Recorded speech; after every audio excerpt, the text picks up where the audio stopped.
ছাত্ৰ ছাত্ৰীসকল আজি আমি ক্লাছ 3 ইবিএছৰ চেপ্টাৰ 11 আলোচনা কৰোঁ আহা চেপ্টাৰ 11 ৰ নাম হৈছে শৰীৰৰ যতন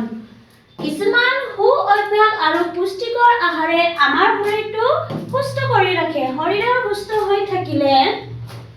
মনটো ভালে থাকে স্বাস্থ্য ভালে ৰাখিবৰ বাবে নিয়মীয়াকৈ খেলা ধূলা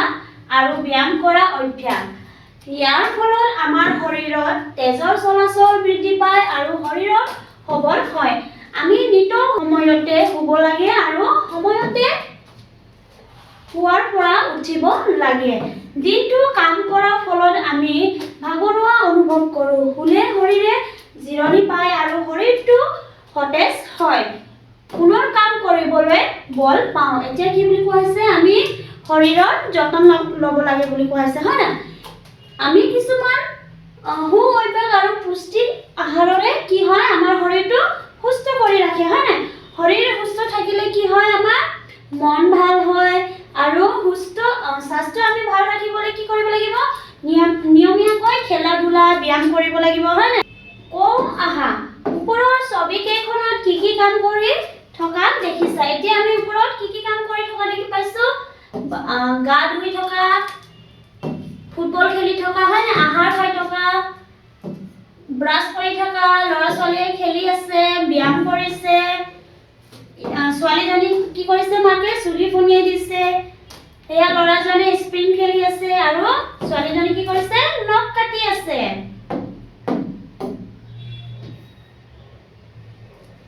লিখো আহা শৰীৰৰ যতন ল'বলৈ পুৱা শুই উঠাৰ পৰা ৰাতি শুৱাৰ সময়লৈকে তুমি কি কাম কৰা এতিয়া চোৱা শৰীৰ ভাল ৰাখিবলৈ আমি কি কৰিব লাগিব শৰীৰৰ যতন ল'বলৈ ৰাতিপুৱা শুই উঠাৰ পৰা ৰাতি শুৱালৈকে আমি কি কাম কৰোঁ বা কি কৰিব লাগিব চোৱা ইয়াত দিয়া আছে স্বাস্থ্য ভালে ৰাখিবলৈ তলত দিয়া নিয়মবোৰ পালন কৰিব লাগে প্ৰথমতে আছে শৰীৰ সুস্থ আৰু সবল কৰি ৰাখিবলৈ হ'লে আমি পুষ্টিকৰ আহাৰ পৰ্যাপ্ত পৰিমাণে বিশুদ্ধ পানী সতেজ শাক পাচলি আৰু ফল মূল খাব লাগে 2 নম্বৰতে আছে অনাময় শৌচাগাৰ ব্যৱহাৰ কৰিব লাগে ব্যৱহাৰৰ পাছত চাবোনেৰে পৰিষ্কাৰকৈ হাত ধুব লাগিব 3 নম্বৰতে আছে নিয়মীয়াকৈ খেলা ধূলা ব্যায়াম কৰিব লাগে আৰু জিৰণি ল'ব লাগে 4 নম্বৰতে আছে বিদ্যালয়ত মধ্যাহ্ন ভোজন কৰাৰ আগতে আৰু পাছত চাবোনেৰে ভালদৰে হাত ধুব লাগে 5 নম্বৰতে আছে নিজৰ ঘৰ আৰু বিদ্যালয় চাফ চিকুণকৈ ৰাখিব লাগে আৰু 6 নম্বৰতে আছে জাবৰ জোথৰবোৰ ডাষ্টবিনত পেলাব লাগে এতিয়া আমাক কি বুলি কৈছে ইয়াত আমি আমাৰ শৰীৰ সুস্থ ৰাখিবলৈ কি কৰিব লাগে আমি পুষ্টিকৰ আহাৰ খাব লাগে হয় না বিশুদ্ধ পানী খাব লাগে সতেজ শাক পাচলি আৰু ফল মূল খাব লাগে বুলি কোৱা হৈছে এইখিনি তোমালোকে শৰীৰৰ যত্ন ল'বলৈ পালন কৰা নিয়মবোৰ হ'ল চোৱা লেতেৰা পৰিৱেশত চকুৰে নেদেখা অলেখ বেমাৰৰ বীজাণু থাকে বেমাৰৰ বীজাণুবোৰে আমাৰ শৰীৰ অসুস্থ কৰে সেয়ে আমি পৰিষ্কাৰ পৰিচ্ছন্ন হৈ থাকিব লাগে এতিয়া কি বুলি কৈছে আমি বেমাৰৰ পৰা বাচিবলৈ আমি কি কৰিব লাগিব পৰিষ্কাৰ পৰিচ্ছন্ন হৈ থাকিব লাগিব হয় না ঘৰ আৰু চৌপাশ পৰিষ্কাৰ কৰি ৰাখিবলৈ আমি কি ব্যৱস্থা লোৱা উচিত চোৱা ঘৰ আৰু চৌপাশ আমি পৰিষ্কাৰ কৰি ৰাখিবলৈ কি ব্যৱস্থা লওঁ ইয়াত দিয়া হৈছে চোৱা 1 নম্বৰ দিয়া আছে ঘৰত কীট পতংগ নাহিবলৈ চিত্ৰনলা নিম পাতযুক্ত পানীৰে ঘৰ মুচিব লাগে আৰু 2 নম্বৰ দিয়া আছে সন্ধিয়া মহৰ উৎপাত কমাবলৈ ধূপ ধূনা দিব লাগে 3 নম্বৰতে আছে ঘৰটো সেমেকি নাথাকিবলৈ ৰ'দ বতাহ চলাচল কৰিবলৈ পৰাকৈ দিনত খিৰিকী খুলি থ'ব লাগে আৰু 4 নম্বৰতে হৈছে কেঁচা ঘৰবোৰ বীজাণুমুক্ত কৰিবলৈ গোবৰ পানীৰে মুচিব লাগে এইখিনি হৈছে আমি আমাৰ চৌপাশ পৰিষ্কাৰ কৰি ৰাখিবলৈ কিছুমান নিয়ম হয় না চোৱা ক্ৰিয়াকলাপ 1 তলৰ ছবিকেইখনলৈ মন কৰাচোন পৰিষ্কাৰ পৰিচ্ছন্নতাৰ বাবে তলৰ কোনবোৰ অনুশীলন কৰিবা বাছি উলিয়াই সঠিক বাকচত ৰাইট চিন দিয়া এয়া হৈছে পদূলি মুখত কি কৰিছে জাবৰ পেলাইছে এয়া উচিত নহয় আমি ৰাস্তাৰ কাষত থু পেলাব নালাগে হয় না আমি সদায় বিশুদ্ধ পানী খাব লাগে এয়া আমি ৰাইট চিন দিছো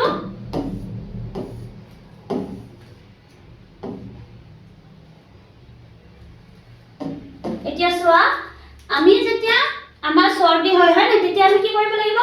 ৰুমাল ব্যৱহাৰ কৰিব লাগিব জাবৰটো ধৰা আমি ডাস্টবিনত পেলাব লাগিব হয় না আৰু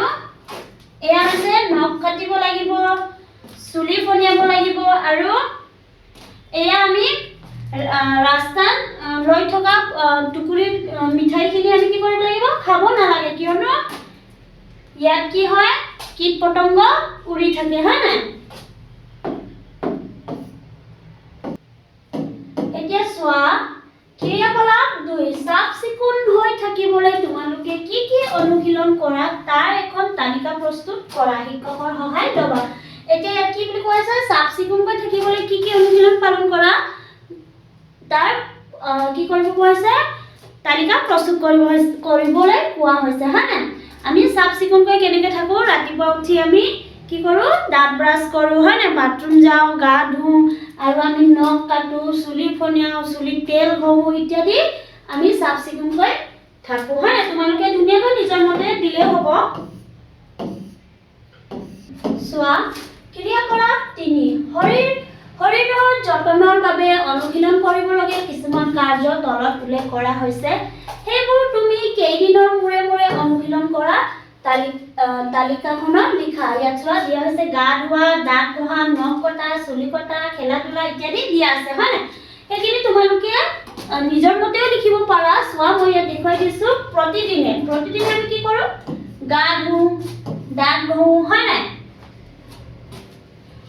খেলা ধূলা ব্যায়াম কৰা সুষম আহাৰ খোৱা বিশুদ্ধ পানী সেৱন কৰা হয় না শৌচ কৰি চাবোনেৰে হাত ধোৱা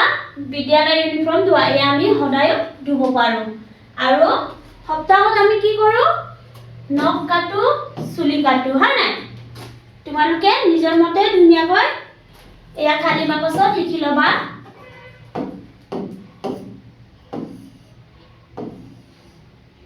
জানি লওঁ আহা পুৰণি কালত মানুহে চুলি ধুবলৈ ঔটেঙাৰ বীজ আৰু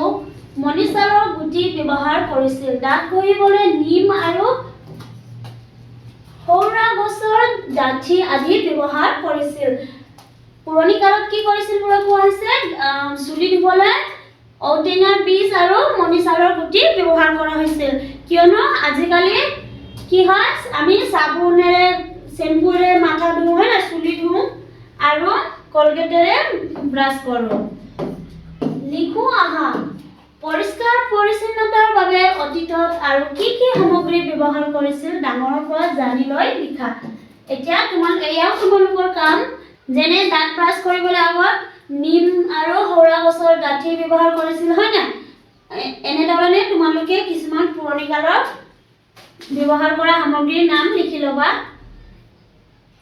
চোৱা আমাৰ শৰীৰটো যতন লোৱাৰ লগতে নিজকে সুৰক্ষিত কৰি ৰখাৰ প্ৰয়োজন তাৰে বাবে আমি কিছুমান সাৱধানতা অৱলম্বন কৰা উচিত এতিয়া চোৱা আত্মসুৰক্ষাৰ বাবে মনত ৰাখিবলগীয়া কথা অচিনাকি ব্যক্তিৰ পৰা কেতিয়াও চকলেট বা আন বস্তু ল'ব নালাগে হয় না কিয়নো অচিনাকি মানুহে কি কৰে চকলেট দি কিডন্যাপ কৰে হয় না আৰু 2 নম্বৰ দি আছে অচিনাকি ব্যক্তিয়ে গাড়ীত উঠাই নিব খুজিলে গাড়ীত উঠিব নালাগে এয়াও সঁচা কিয়নো অচিনাকি মানুহৰ লগত আমি কেতিয়াও গাড়ীত যাব নালাগে এতিয়া চোৱা সুৰক্ষিত অনুভৱ নকৰিলে জোৰেৰে চিঞৰি ডাঙৰক জনাব লাগে এতিয়া আমাক কিছুমানে পিছফালৰ পৰা মুখ চুখ ঢাকি দিয়া হয় না তেতিয়া আমি কি কৰিব লাগিব জোৰেৰে চিঞৰি ডাঙৰ মানুহ মাতিব লাগিব হয় না জনাব লাগিব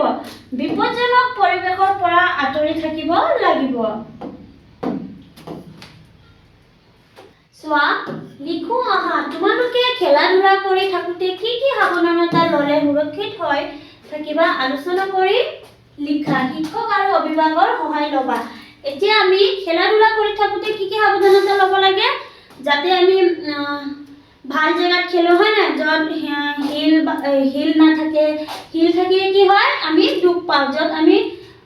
ঘাঁহ বন থাকে তাত আমি কি কৰিব লাগিব, খেলা ধূলা কৰিব লাগিব হয় না ইত্যাদি। তোমালোকে কি কৰিবা, শিক্ষক আৰু অভিভাৱকৰ সহায়ত তোমালোকে ধুনীয়াকৈ পঢ়ি লিখি ল'বা। এতিয়া আমি অনুশীলনী প্ৰশ্নলৈ যাওঁ। চোৱা,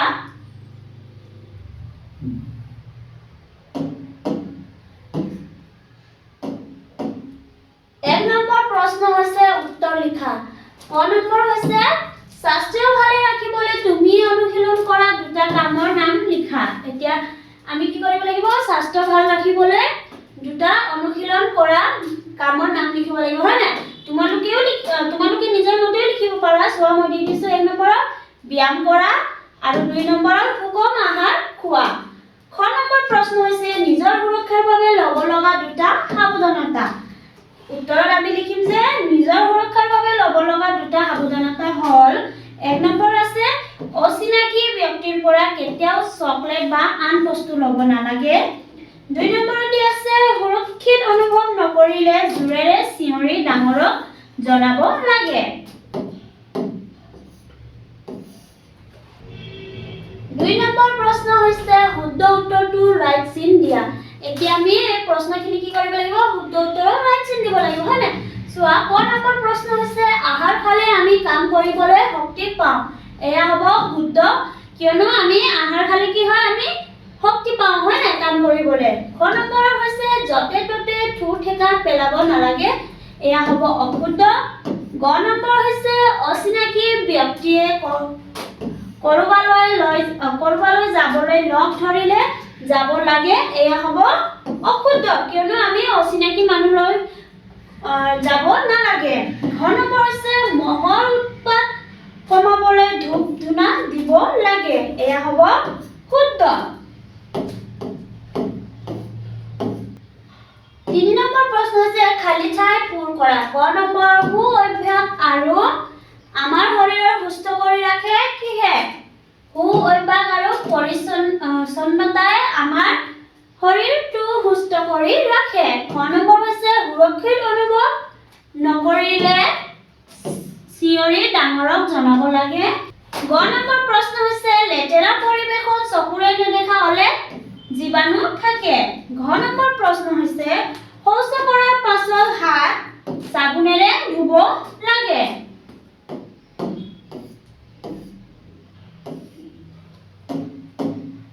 গ নম্বৰ প্ৰশ্ন হৈছে শুলে শৰীৰে বিশ্ৰাম পায়। 4 নম্বৰ প্ৰশ্ন হৈছে চোৱা, তুমি খেলি ভাল পোৱা কেইটামান খেলৰ নাম লিখা। এতিয়া সকলোৰে বেলেগ বেলেগ ভাল পোৱা খেল থাকে হয় না। মই ইয়াত 4টা খেলৰ নাম দি দিছো। চোৱা, উত্তৰত আমি লিখিম